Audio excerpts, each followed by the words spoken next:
Okubikkulirwa Essuula 19.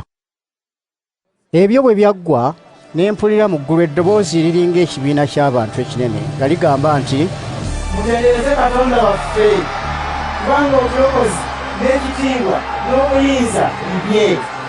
Kyasalawo kituufu era kya bwenkanya. Asaze omusango ne gusinga malaaya lukulwe, eyayonoona ensi n'obwamalaaya bwe. Malaaya oyo abonerezeddwa olw'okutta abaweereza ba Katonda.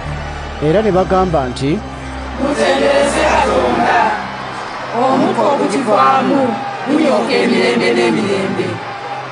Abakadde 24 n'ebiramu 4 ne bavuunama ne basinza Katonda atudde ku ntebe y'obwakabaka nga bwe bagamba nti, Amiina, mutendereze Katonda. Era eddoboozi ne liva awali entebe y'obwakabaka ne ligamba nti, mutendereze Katonda waffe mwe mwenna abaweereza be, nammwe mwenna abato n'abakulu abamussaamu ekitiibwa. Ate ne mpulira eddoboozi eriringa ery'ekibiina ky'abantu ekinene, eriringa okuwuuma kw'amazzi amangi era ng'okubwatuka kw'eggulu okw'amaanyi, nga ligamba nti, Mutendereze Katonda, kubanga Mukama Katonda waffe omuyinza wa byonna yafuga. Tusanyuke, tujaguze, tutendereze ekitiibwa kye, kubanga ekiseera eky'embaga y'obugole ey'omwana gw'endiga kituuse. Akkiriziddwa okwambala engoye eŋŋonvu ezitukula era ezitemagana. Engoye ezo eŋŋonvu bye bikolwa ebirungi eby'abantu ba Katonda. Malayika n'aŋŋamba nti, wandiika nti, ba mukisa abayitiddwa ku mbaga ey'obugole ey'omwana gw'endiga. Era n'aŋŋamba nti, ebyo bigambo byennyini Katonda bye yayogera. Awo ne nfukamira kumpi ddala n'ebigere bye okumusinza.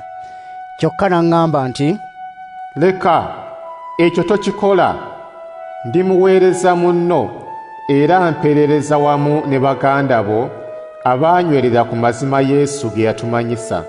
Sinza Katonda.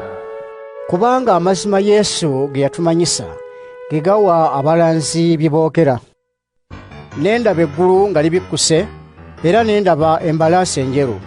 Agyebagadde ayitibwa mwesigwa era ow'amazima, asala emisango era alwana entalo mu bwenkanya. Amaaso ge galinga ennimi z'omuliro, era atikkidde engule ennyingi ku mutwe gwe. Awandiikiddwako erinnya eritamanyiddwa muntu n'omu okuggyako ye yekka. Ayambadde ekyambalo ekyannyikibwa mu musaayi, erinnya lye ye Kigambo wa Katonda. Awo ebejje ery'omu ggulu ne bamugoberera nga beebagadde embalaasi enjeru era nga bambadde engoye eŋŋonvu enjeru era ennyonjo.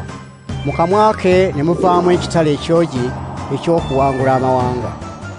Aligafugisa omuggo ogw'ekyuma n'alinnya essogolero ery'omwenge gw'obusungu obungi obwa Katonda omuyinza wa byonna. Ku kyambalo kye ne ku kisambi kye alina erinnya eriwandiikiddwako nti, Kabaka w'abakabaka era Mukama w'abakama. Awo ne ndaba malayika ng'ayimiridde ku njuba, n'akoola n'eddoboozi ery'omwanguka ng'agamba ebinyonyi byonna ebibuuka mu bbanga nti, mujje mukuŋŋaane ku mbaga ennene Katonda gy'akoze, mulye emirambo gy'abakabaka n'egy'abakulu b'amagye n'egy'abaserikale n'egy'embalaasi n'egy'abazeebagala n'egy'abantu bonna abaddu n'ab'eddembe abakulu n'abato. Awo ne ndaba ekisolo ne bakabaka b'oku nsi n'amagye gaabwe nga bakuŋŋaanye okulwanyisa oyo eyabagadde embalaasi n'eggye lye. Ekisolo ne kiwambibwa awamu n'omulanzi w'obulimba eyakola ebyewuunyo mu maaso gaakyo. Ebyewuunyo ebyo bye yalimbisanga abakkiriza kuteekebwako akabonero k'ekisolo era abaasinza ekifaananyi kyakyo.